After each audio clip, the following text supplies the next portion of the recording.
ಕೇರಳ ರಾಜ್ಯದ ಕೊಲ್ಲಂ ದೇವಾಲಯವೊಂದರಲ್ಲಿ ಸಿಪಿಎಂ ಪಕ್ಷವನ್ನು ಮೇಲಿರಿಸಿ ಕ್ರಾಂತಿಕಾರಿ ಗೀತೆ ಹಾಡಿದ ಗಾಯಕ ಅಲೋಸಿ ಆಡಮ್ಸ್ ವಿರುದ್ಧ ಪ್ರಕರಣ ದಾಖಲು ಮಾಡಲಾಗಿದೆ. ಸದರಿ ಕೊಲ್ಲಂ ದೇವಾಲಯದ ಸಲಹಾ ಸಮಿತಿಯ ಸದಸ್ಯರ ವಿರುದ್ಧವೂ ಪೊಲೀಸರು ಪ್ರಕರಣ ದಾಖಲಿಸಿಕೊಂಡಿದ್ದಾರೆ.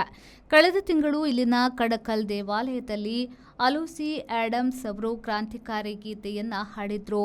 ಅದರ ವಿರುದ್ಧ ವ್ಯಾಪಕ ಟೀಕೆ ಟಿಪ್ಪಣಿಗಳು ಪ್ರಕಟವಾದವು ಮತ್ತು ಬಲಪಂಥೀಯರು ಪೊಲೀಸರಿಗೆ ದೂರು ನೀಡಿದ್ರು. ಅಲೋಸಿ ಆಡಮ್ಸ್ ಅವರು ಪುಷ್ಪನೆ ಆರ್ಯೋಮ ಹಾಗೂ ನೂರು ಪೊಕ್ಕಳೆ ಹಾಡುಗಳನ್ನು ಹಾಡುವಾಗ ಅದರಲ್ಲಿ ಕ್ರಾಂತಿಕಾರಿ ಸುಧಾರಣಾವಾದದ ಕೂಗಿತ್ತು. ಅಲ್ಲದೆ ಎಲ್ಇಡಿ ತೋರು ಹಲಗೆಗಳಲ್ಲಿ ಸಿಪಿಎಂ ಪಕ್ಷ ಹಾಗೂ ಡಿವೈಎಫ್ಐ ಸಂಘಟನೆಯ ಚಿಹ್ನೆಗಳು ಕೂಡ ಮೂಡಿಬಂದಿದ್ದವು.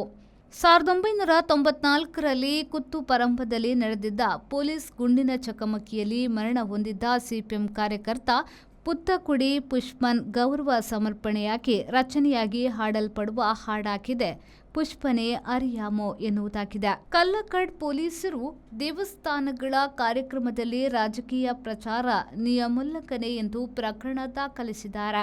ಆ ಹಾಡುಗಳನ್ನು ಪ್ರೇಕ್ಷಕರ ಕೋರಿಕೆಯ ಮೇರೆಗೆ ಹಾಡಿದೆ ಎಂದು ಅಲೋಸಿ ಆಡಮ್ಸ್ ಪ್ರತಿಕ್ರಿಯಿಸಿದ್ದಾರೆ. Rice Spices started in the year 2019.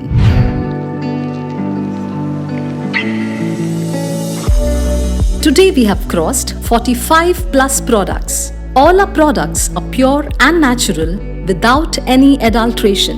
The products have authentic recipes. Process of preparation is also in a traditional way. We supply products to different supermarkets, retail shops, and we take up bulk orders for hotels and caterers.